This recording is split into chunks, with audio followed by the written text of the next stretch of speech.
ఎందుకని ఆయన తన్ను తానే ఆ శిలువ మరణానికి అప్పగించుకున్నాడు?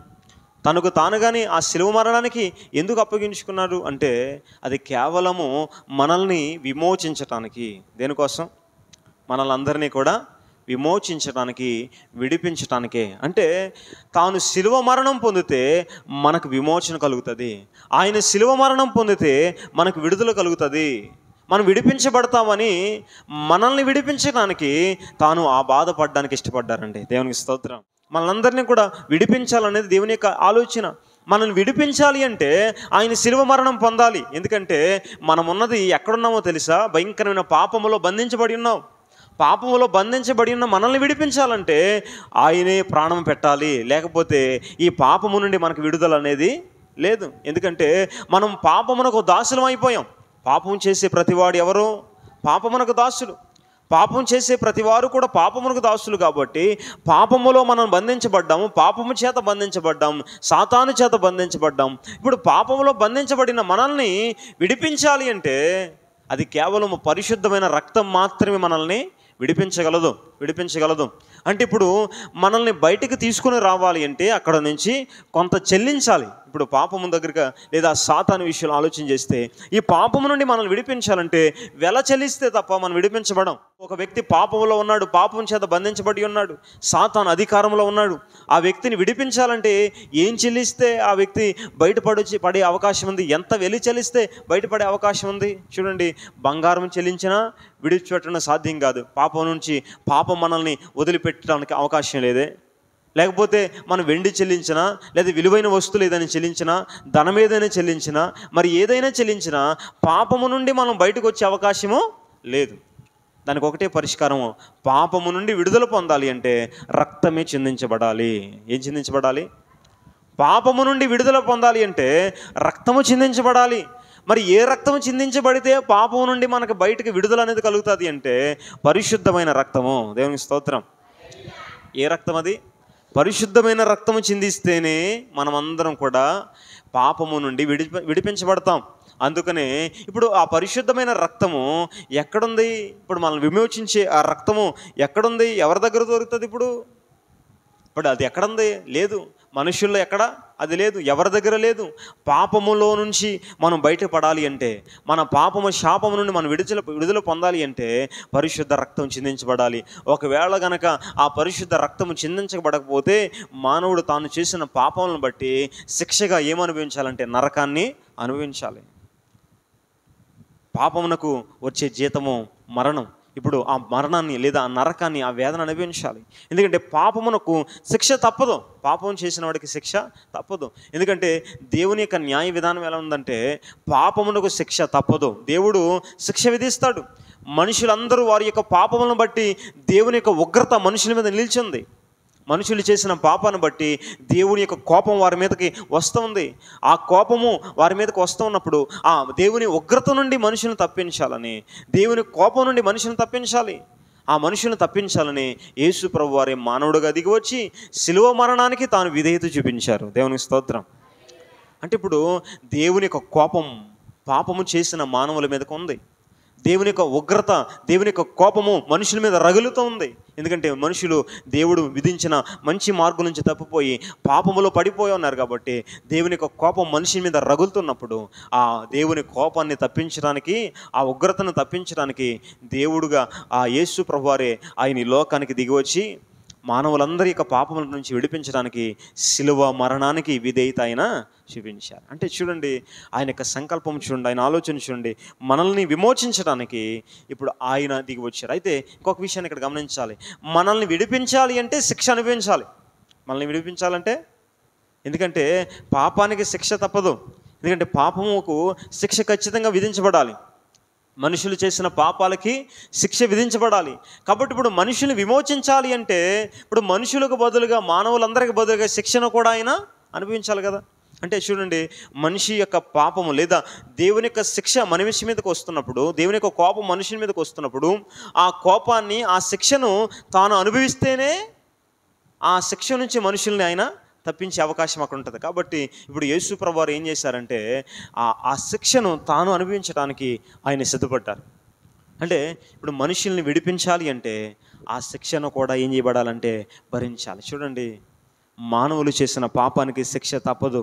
ఆ శిక్షను తానే భరించి తన ప్రజలైన వారిని తప్పించాలని యేసు ప్రభువారు మన శిక్షను తాను అనుభవించి మనకు విడుదల ఆయన అనుగ్రహించారు. దేవునికి స్తోత్రం, హల్లెలూయా. అది సాధారణమైన శిక్ష కాదు, రక్తము చిందించేంత కఠినమైన శిక్ష అనుభవించాలి.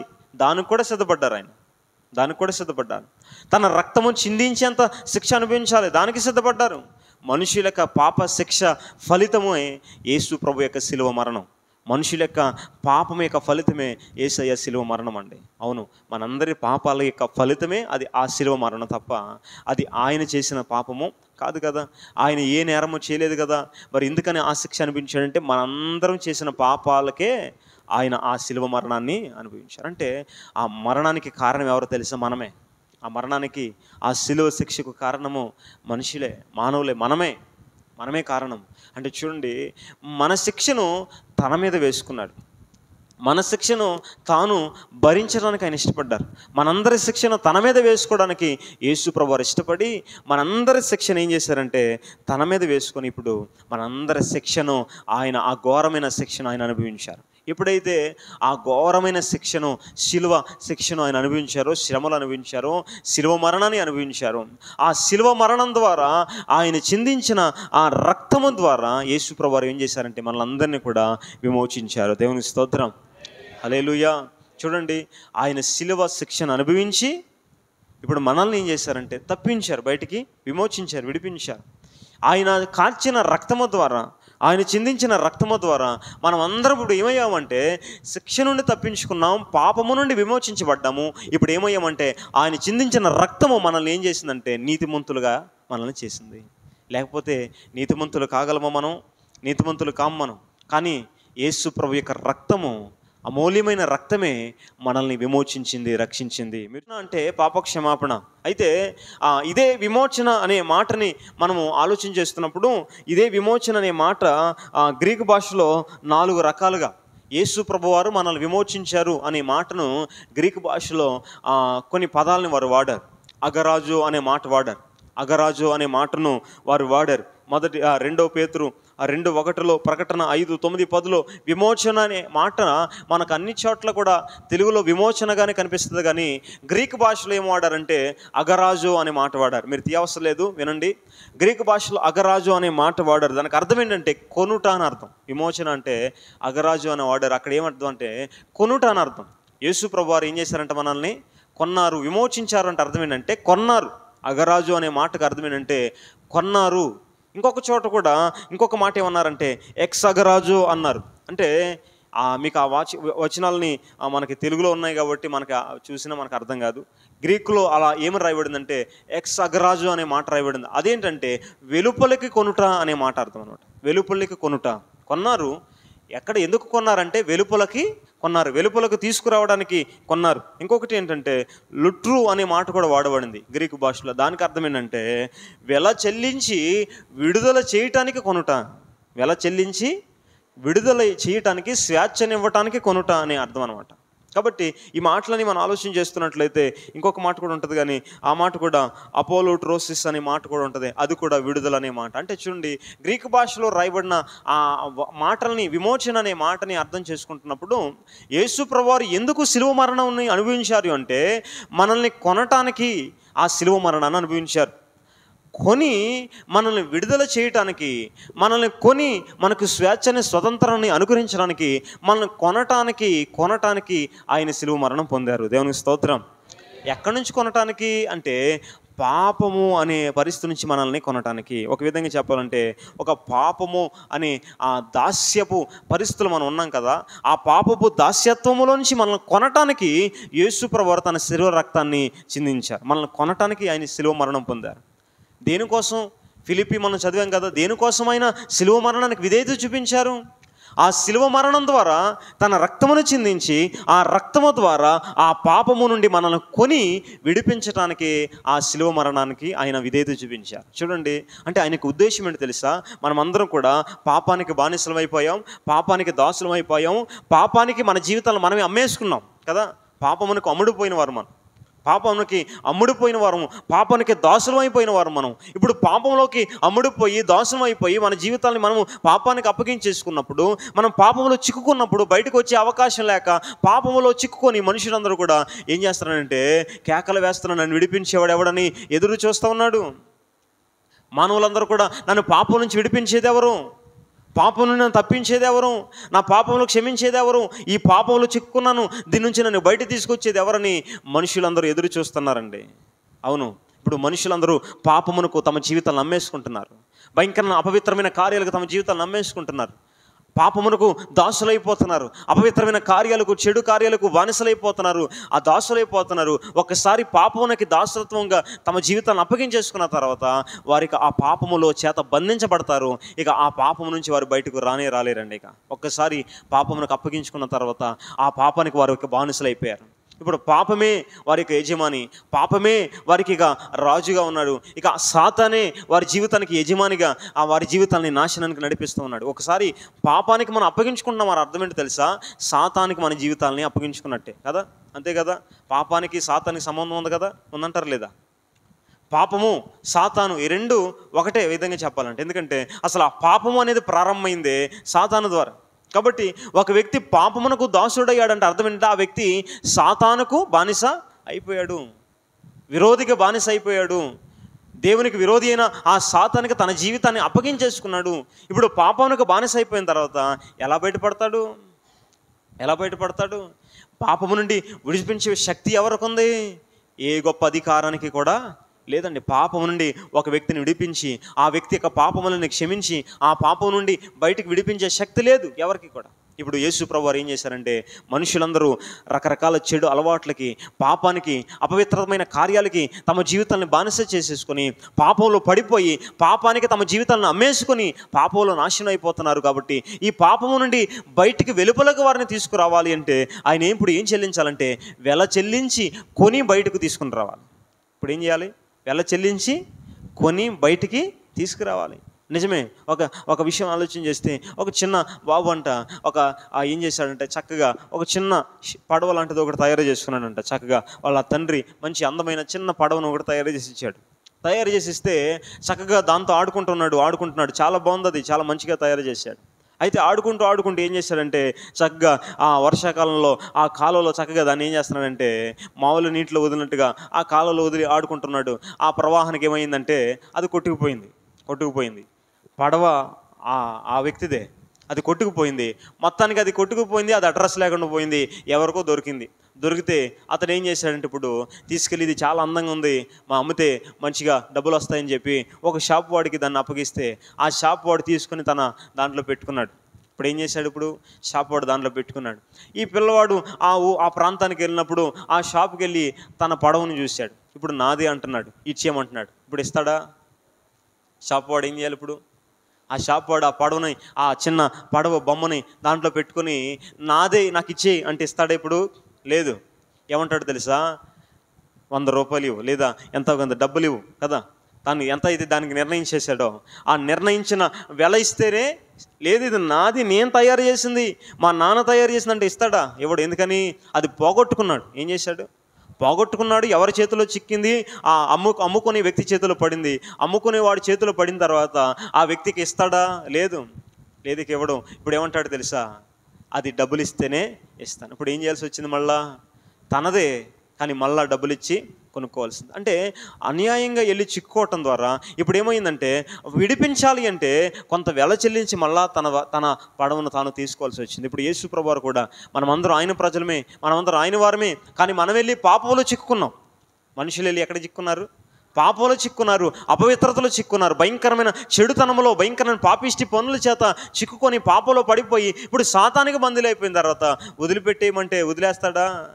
కానీ ఇప్పుడు ఏం చేయాలి? ఇప్పుడు వెల చెల్లించాలి. ఇప్పుడు ఆ పాపమునకు తగిన వెల చెల్లించాలి. ఆ పాపమునకు తగిన వెల చెల్లించాలి అంటే అది ఏమిస్తే ఆ పాపం నుంచి బయటపడే అవకాశం ఉందంటే ఏమిచ్చినా అవకాశం లేదు. అది కేవలము యేసు క్రీస్తు అనే విలువైన తన రక్తం ఇస్తేనే ఆ వ్యక్తి కొనబడి బయటకు తీసుకొని రాబడతాడు. అందుకనే యేసు ప్రభువారు ఏం చేశారంటే పాపము దాస్యత్వం నుంచి మనల్ని కొనటానికి యేసు ప్రభువారు మనల్ని సృష్టించిన దేవుడే, మనం సృష్టించింది ఆయనే. కానీ తప్పిపోయితే మరలా మనల్ని విడిపించడానికి, మనల్ని పాపంలోకి వెళ్ళి పాపానికి మన జీవితాన్ని అమ్మేసుకున్నప్పుడు ఆ పాపం నుండి మనల్ని కొనడానికి మరలా సృష్టించిన ఆ దేవుడే మన కోసం ఈ లోకానికి దిగి వచ్చి తన రక్తాన్ని వెలగా చెల్లించి ఆ పాపము అనే పరిస్థితి నుంచి మనల్ని ఏంటి చేశారంటే కొని బయటికి తీసుకొచ్చారు. ఇప్పుడు కొని ఆయన మనల్ని బయటికి తీసుకొచ్చారు. చూడండి, అంటే యేసు ప్రభువారు ఏమి చేయటానికి ఆయన శిలువలో మరణించాడంటే మనల్ని కొనటానికి, విలువైన రక్తాన్ని చిందించడానికే ఆ శిలువ మరణానికి ఆయన విధేయత చూపించాడు. అంటే శిలువ మరణము ద్వారా ఆయన చిందించిన ఆ రక్తముతో ఆయన మనల్ని ఏం చేశారంటే కొన్నారు. కొని మనల్ని ఆయన విడిపించారు. మీరు చూస్తే ప్రకటన గ్రంథంలో కూడా చూడండి ఈ మాట కనిపిస్తుంది. ప్రకటన గ్రంథం 5వ అధ్యాయము 9-10 వచనాలు చదవండి. నీవు ఆ గ్రంథము తీసుకుని దాని ముద్రలు విప్పుటకు యోగ్యుడవు. చూడండి, నీవు వధింపబడిన వాడవై, చూడండి, నీ రక్తం ఇచ్చి ఆయా భాషలు మాట్లాడేవారిలోను, ప్రతి ప్రజలోను, ప్రతి జనములోను దేవుని కొరకు ఏం చేశారంట? మనుషులను కొని మా దేవునికి ఒక రాజ్యముగాను యాజకులుగాను చేసేది గనుక వారు భూలోకమందు ఏలుదరని క్రొత్త పాట పాడుదురు. దేవునికి స్తోత్రం. ఏం చేశారంట? మనుషులను, వాళ్ళు అంటున్నారు, పరలోకంలో పెద్దలు అంటున్నారు, వారు పాటలు పాడుతూ దేవుని గణపరుస్తూ ఏమంటున్నారు తెలుసా? నీవు వధించబడిన వాడవై నీ రక్తమిచ్చి, వధించబడ్డాడు కదా యేసయ్య గొర్రె పిల్లవలే, వధించబడి నీ రక్తమిచ్చి నువ్వేం చేసావంటే ప్రతి వంశంలో ఆయా భాషలు మాట్లాడే ప్రతి ప్రజలు, ప్రతి జనములో ఉన్న వారందరినీ కూడా దేవుని కొరకు మనుషులను కొని, ఎవరు ఏమిచ్చి కొన్నాడంట? ఆయన పరలోకంలో నా పెద్దలు ఆయన గురించి ఏం చెప్తున్నారంటే, నీ వధించబడి నీ రక్తమిచ్చి మనుషులను కొన్నావు. దేవునికి స్తోత్రం. అంటే చూడండి, ఆ శిలువ మరణాన్ని అనుభవించడానికి కారణం ఏంటో తెలుసా? తన రక్తమును చిందించి ఆ రక్తముతో మనుషులందరినీ కూడా ఆ పాపపు బంధకాల్లో నుంచి, ఆ పాపపు దాస్యత్వముల నుంచి కొని బయటికి విడిపించాలి అని కొనటానికే తన రక్తాన్ని వెలగా చెల్లించారు యేసయ్య. దేవుని స్తోత్రం. అంటే ఇప్పుడు మనం ఏమయ్యామో తెలుసా? యేసయ్య రక్తముతో కొనబడ్డాం మనందరం. ఎవరు మనందరం? ఆయన మనల్ని కొన్నాడా లేదా? దేనితో కొన్నాడు అంటే తన రక్తం ఇచ్చి కొన్నాడు. వాక్యం అనేది చెప్తుంది. ఇప్పుడు మనమందరం కూడా యేసు క్రీస్తు యొక్క రక్తముతో విమోచించబడ్డాము అంటే అర్థం ఏంటో తెలుసా? ఒకటి, మన పాపములు క్షమించబడ్డాయి అనేది వాస్తవమే, కానీ ఇంకొక ప్రాముఖ్యమైన సత్యం ఏంటంటే మనల్ని అందరినీ కూడా యేసయ్య కొన్నాడు. దేంతో? ఆయన శిలువ రక్తముతో ఆయన మనల్ని అందరినీ కొన్నాడు. ఇప్పుడు కొన్నాడు అంటే అర్థం ఏంటి? ఇప్పుడు మనం ఎవరమని అర్థం? కొన్నాడు అంటే ఇప్పుడు మనము ఎవరు వారమని అర్థం? ఇక మనం ఎవరు? దేవుని వారము కదా, ఆయనకు చెందిన వారం కదా. ఇప్పుడు మనం ఏదైనా ఒకటి కొనుక్కుంటే దాని మీద అధికారం ఎవరిదే? మనదే కదా. ఇప్పుడు యేసయ్య మనల్ని కొంటే ఇప్పుడు అధికారం ఎవరిది ఉండాలి? యేసయ్యది ఉండాలా, ఇక సాతానుది ఉండాలా? ఎందుకంటే ఆల్రెడీ మనం ఒకప్పుడు పాపమునకు మన జీవితాన్ని నమ్మేసుకున్నాం, పాపంలో పడి నాశనం అయిపోతున్నాం, పాపపు దాస్యత్వానికి మనమే అమ్మేసుకున్నప్పుడు యేసు ప్రభువారు తన విలువైన రక్తం ఇచ్చి ఆ పాపపు బంధకాల్లో నాశనం అయిపోతున్న, నలిగిపోతున్న మనల్ని చూసి జాలిపడి తన రక్తాన్ని వెలగా చెల్లించి కొన్నాడు ఆయన మనల్ని. దేవునికి స్తోత్రం. తన రక్తాన్ని వెలగా చెల్లించి ఆయన మనల్ని కొన్నాడు. అందుకని అక్కడ 24 పెద్దలు, అక్కడ పరలోకంలో ఉన్న పెద్దలు అదే పాడుతున్నారు. యేసయ్య, నువ్వు వధించబడిన వాడివే, నీ రక్తమిచ్చి మనుషులు నువ్వు కొన్నావు. ఇప్పుడు మనం ఏమయ్యాము అంటే, ఒకప్పుడు పాపానికి దాసులము, ఒకప్పుడు భయంకర పాపంలో పడి నాశనం అయిపోతూ సాతాను అధికారం కింద ఉన్నవారం ఒకప్పుడు మనందరం కూడా. కానీ ఇప్పుడైతే యేసయ్య శిలువ మరణం ద్వారా ఆయన చిందించిన రక్తము ఇచ్చి ఆయన వెల ఇచ్చి మనల్ని కొన్నాడు కనుక ఇక మనం సాతాను అధికారం కింద లేము, పాపమునకి ఇక మనకి సంబంధం లేదు. ఇప్పుడు మనం ఎవరమంటే దేవుని ప్రజలము. దేవుని స్తోత్రం. ఇప్పుడు మనం దేవుని వారం, ఎందుకంటే ఆయన మనల్ని కొన్నాడు. ఎందుకంటే విలువైన రక్తం ఇచ్చి ఆయన మనల్ని కొన్నాడు. మనం అందరం కూడా ఆయన మనల్ని కొన్నాడు. ఇప్పుడు మనల్ని బానిసత్వం చేయించుకోవడానికి కొనలేదు, ఆయన మనకు విడుదలను అనుగ్రహించడానికే కొన్నాడు. మనం ఇందాక మీకు జ్ఞాపకం చేశాను. ఎందుకు కొన్నాడు అంటే విడుదల చేయడానికే కొన్నాడు, స్వేచ్ఛనివ్వడానికే కొన్నాడు, ఆ భయంకర పాప బానిసత్వం నుంచి విడిపించడానికే ఆయన మనల్ని కొన్నాడు. ఇప్పుడు మనం కొనబడ్డాము అంటే ఇప్పుడు మనం ఏమయ్యాము అంటే ఆయన ప్రజలమయ్యాము. ఇప్పుడు ఎవరమయ్యాం? మనం ఆయన ప్రజలమయ్యాం. మీరు చూడండి, మొదటి పేతురు 2వ అధ్యాయం చూడండి. మనందరూ కూడా ఇప్పుడు ఆయన ప్రజలుగా మార్చబడ్డాం, ఎందుకంటే ఆయన మనల్ని కొన్నాడు కదా. 2 పేతురు 2వ అధ్యాయము 9 నుంచి చూడండి, 9-10 వచనాలు. అయితే మీరు చీకటిలో నుండి ఆశ్చర్యకరమైన తన వెలుగులోనికి మిమ్మల్ని పిలిచిన వాని గుణాతిశయమును ప్రచురము చేయ నిమిత్తము ఏర్పరచబడిన వంశమును, రాజులైన యాజక సమూహమును, పరిశుద్ధ జనమును, దేవుని సొత్తైన ప్రజలనై ఉన్నారు. ఒకప్పుడు ప్రజగా ఉండక ఇప్పుడు దేవుని ప్రజ అయితిరి. ఒకప్పుడు కనికరింపబడక ఇప్పుడు కనికరింపబడిన వారైతిరి. దేవునికి స్తోత్రం. అక్కడ చక్కగా ఉన్న మాట ఒకటి రాయబడింది, ఒకప్పుడు మీరు ప్రజగా ఉండక ఇప్పుడు దేవుని ప్రజ అయితిరి అని రాయబడింది కదా. ఒకప్పుడు మనం ఎవరం కాదంట, ఆయన ప్రజలం కాదంట. ఒకప్పుడు ఆయన ప్రజలం కాదంట. ఏదేంటి, మనము అందరం ఆయన ప్రజలమే కదా. వాస్తవానికి సృష్టించింది ఆయనే. కానీ మన యొక్క పాపపు స్థితిని బట్టి మనం ఆయన ప్రజలుగా ఉండకుండా సాతాను ప్రజలుగా, సాతాను సంబంధాలుగా ఉన్నాం. అది ఇక్కడ చెప్పే విషయం ఏంటంటే, మనమందరం కూడా వాస్తవానికి ఆయన సృష్టించిన మనమందరం కూడా మన జీవితాన్ని సాతానికి, పాపానికి అప్పగించుకొని సాతానుకు బాసులం అయిపోయి సాతాను ప్రజలుగా పాపానికి సంబంధించిన వారుగా బ్రతికాం. అందుకనే ఇక్కడ రాయబడింది ఏంటంటే, ఒకప్పుడు ప్రజగా ఉండక ఇప్పుడు దేవుని ప్రజ అయితిరి. ఎలా అయ్యాం దేవుని ప్రజలం? ఎలా అయ్యాం? అమ్మ వింటున్నారా? నేను అరుచుకుంటామేనంటారా? అర్థమైందా? ఇప్పుడు మనం దేవుని ప్రజలు ఎలా అయ్యాం చెప్పండి. పని ఎలా అయ్యాం? యేసయ్య ఆయన మనల్ని తన రక్తంతో కొన్నాడు కాబట్టి ఇప్పుడు మనం ఆయన ప్రజలము అయ్యాం కదా. ఒకప్పుడు ప్రజగా మనం కాదు, ఆయన ప్రజలము కాదు, ఆయన ఎదుకు వెళ్ళే అర్హత మనకి లేదు. మనం ఆయన ప్రజలం కాదు కాబట్టి ఆయన అడిగే అర్హత కూడా ఒకప్పుడు మనకి లేదు. కానీ ఇప్పుడు దేవుని ప్రజలం అయ్యాం. ఎలా అయ్యాం? మనంతటా మనం ఆయన దేవుని ప్రజలం అయిపోవాలా? మనంతటా మనల్ని ఆయన మనల్ని తన ప్రజలుగా ఆయన మనల్ని అంగీకరించాడంటే, లేదా ఆయన మనల్ని తన ప్రజలుగా చేసుకున్నాడంటే, ప్రభువా మరి నేను నీ ప్రజలుగా ఉంటానని చెప్పేసి అన్నీ మనం చేయలేదు. ఆయనే మనల్ని కొని తన ప్రజలుగా మనల్ని చేసుకున్నాడు. ఇప్పుడు మనమందరం కూడా ఆయన ప్రజలం. దేవునికి స్తోత్రం. వాక్యం చెప్తుంది మనమందరం ఆయన ప్రజలము, ఆయన మేపే గొర్రెలము. ఇప్పుడు మనందరం ఆయన ప్రజలము. ఎలా అయ్యాము ఆయన ప్రజలం అంటే, విలువైన తన రక్తముతో కొనబట్టి మనం ఆయన ప్రజలం అయ్యాము. ఇప్పుడు మనం విలువ పెట్టి కొనబడ్డాం. విలువైన రక్తంతో మనము కొనబడ్డాం, విలువ పెట్టి కొనబడ్డాం. విలువ పెట్టి కొనబడిన ఆయన ప్రజలుగా ఉన్నాం. మనం ఏం చేయాలి? ఇక నుంచి ఆ శిలువ మరణం ద్వారా ఆయన తన రక్తం ఇచ్చి మనల్ని కొన్నాడు. మనల్ని తన ప్రజలుగా చేసుకున్నప్పుడు విలువ పెట్టి విలువైన రక్తము చేత కొనబడిన మనము ఇక నుంచి మనం ఎలా ఉండాలి? దేవునికి ఇష్టలుగా మనం బ్రతకాలి. ఈ మాట మీరు చూస్తే మొదటి కొరింథీలో కూడా ఆ మాట రాయబడి ఉంటుంది. చూడండి ఒకసారి. మొదటి కొరింథీ 6వ అధ్యాయము 20వ వచనం చదవండి. విలువ పెట్టి కొనబడిన వారు గనుక మీ దేహముతో దేవుణ్ణి మహింపరచండి. ఏమంటున్నారు అక్కడ? విలువ పెట్టి కొనబడిన వారు. ఏం పెట్టి కొనబడ్డామంట? విలువ పెట్టి. ఏం విలువ అది? యేసయ్య రక్తము అనే విలువ చేత కొనబడ్డాము. అంటే విలువ పెట్టి కొనబడ్డారు అంటే అమూల్యమైన ఆ రక్తము చేత, యేసయ్య రక్తము చేత ఆయన మనల్ని కొన్నాడు. విలువ పెట్టి కొనబడ్డాం.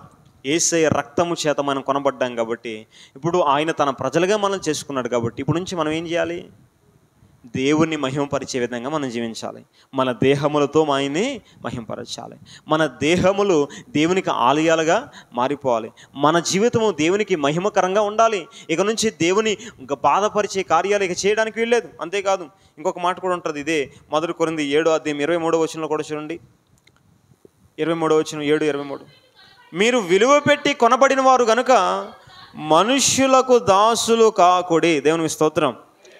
ఇప్పుడు యేసయ్య శిలువ మరణానికి విధేయత చూపించి శిలువ రక్తముతో మనల్ని అందరినీ కూడా ఆ పాపము నుండి మనల్ని కొని విడిపించిన తర్వాత ఆయన ఏమంటాడు తెలుసు? ఇక మీరు మనుషులకు దాసులు కావద్దు. ఇక పాపానికి దాసులు కావద్దు, లోకానికి దాసులు కావద్దు.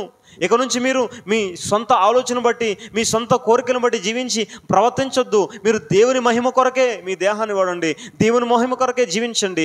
ఎవరికి మీరు దాసులు కావద్దని విలువ పెట్టి కొనబడిన తర్వాత ఆయన మనకిస్తున్న లేదా ఆజ్ఞని అది మనం భావించవచ్చండి. అవును, ఇప్పుడు విలువ పెట్టి కొనబడ్డాం.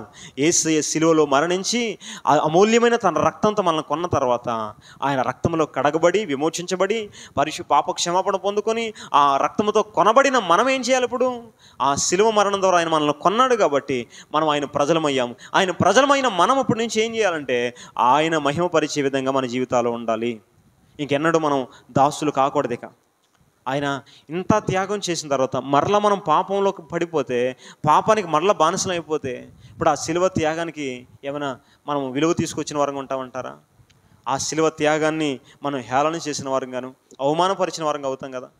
అందుకనే ఈరోజు ఇక్కడ కూర్చొని మనందరూ కూడా ఆయన రక్తంలో కడగబడిన వారం, ఆయన రక్తంతో కొనబడిన వారం, ఆయన మనల్ని విలువైన తన రక్తము చేత మనల్ని కొన్నాడు.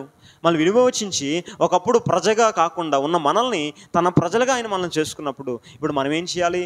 ఆయన విలువైన ఆయన రక్తముతో కొనబడిన మనము, పాపము నుండి విమోచించబడిన మనము మరలా ఆ పాపానికి దాసులము కాకూడదండి. పాపానికి దాసులు కాకూడదు. ఏ విధమైన పాపమైనా కావచ్చు, అది ఏ విధమైన అపవిత్రత అయినా కావచ్చు, అది నోటి మాటల చేత కానీ, మరి ఏ విధమైన అది ఆలోచనల చేత కానీ, మరి ఏ విధమైన అపవిత్రత చేత కానీ ఏ పాపానికి మనం దాసులు కాకూడదు. నువ్వు మరలా దాసులు అయిపోతే మరలా నీ జీవితం మరలా శాపగ్రస్తం అయిపోద్ది. నేను ఆ శాపం నుండి విడిపించడానికే కదా యేసయ్య నేను కొనుక్కున్నది.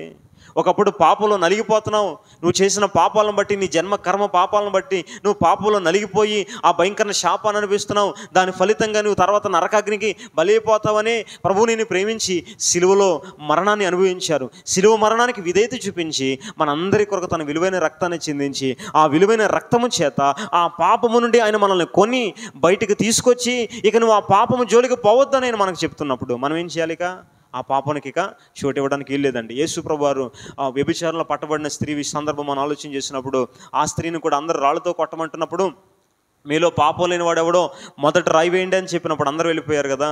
వెళ్ళిపోతే యేసు ప్రభువారు కూడా రాయి వేయకుండా ఆమెతో ఏమన్నారు? అమ్మా, ఇక నువ్వు పాపమో చేయొద్దు. ఏం చేయొద్దు? ఇక నేను నిన్ను కాపాడాను.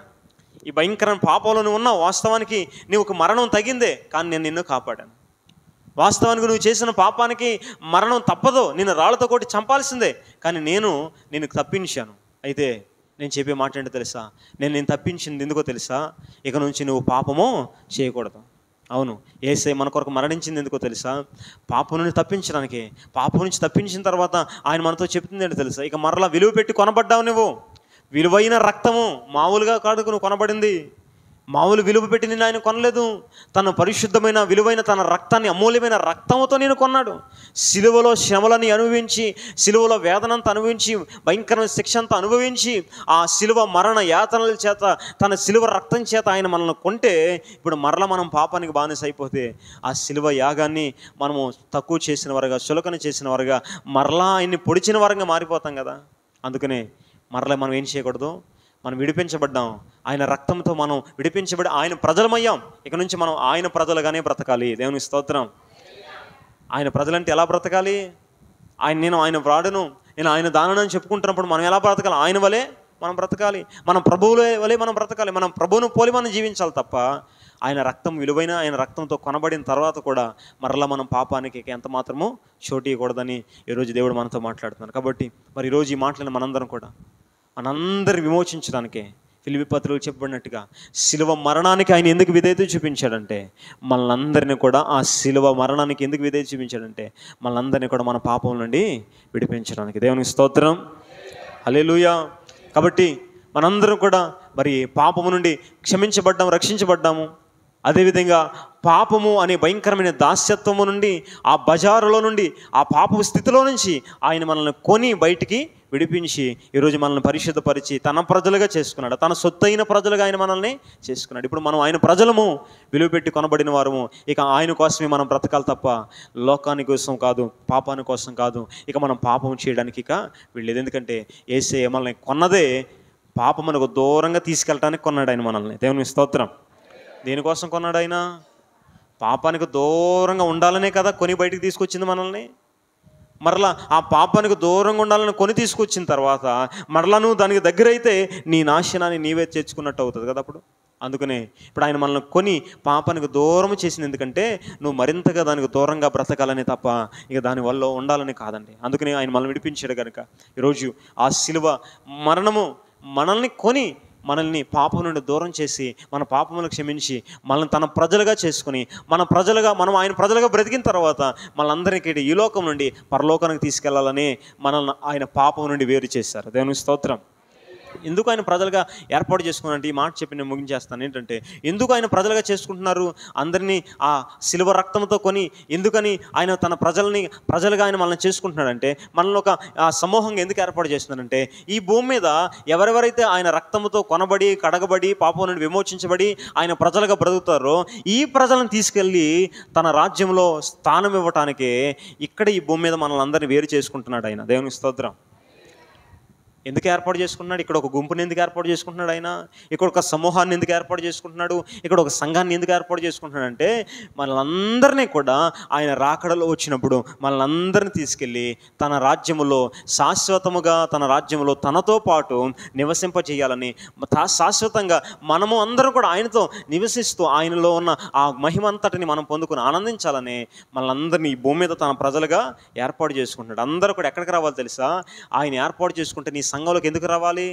ఆయన ప్రజలకు ఎందుకు మారాలి అంటే, ఈ ఆయన ప్రజలుగా ఎవరు మార్చబడతారో, నేను నీ ప్రజగా ఉండాలని ఆశపడుతున్నానయ్యా, నన్ను నీ రక్తంతో కడుగని ఎవరైతే ఆయనకు విధేయత చూపించి ఆయన సంఘంలో చేర్చబడతారో, ఆయన రక్తంలో కడగబడి ఎవరైతే ఆయన సంఘంలో చేర్చబడతారో వారందరినీ, ఆ ప్రజలందరినీ తీసుకెళ్ళటానికే ఆయన ఇక్కడ మనల్ని భూమి మీద ప్రత్యేకపరుస్తున్నాడు. ఇప్పుడు నువ్వు పరలోకం వెళ్ళాలనుకో, దానికి ఏం చేయాలి? పాపం నుండి ప్రత్యేకించబడిన సమూహంగానే నువ్వు ఉండాలి. నాకు పరలోకం వద్దండి, ఏమొద్దండి, భూమి మీద మాత్రం సుఖాన్ని అనిపిస్తే చాలు అనుకుంటే తిరిగేచ్చు. నాకు పరలోకం కావాలి, నేను ప్రభువుతో పాటు ఉండాలనుకుంటే మాత్రం పాపం నుండి వేరే ప్రత్యేక ప్రజగా, దేవుని ప్రజగా మనము బ్రతకాలి.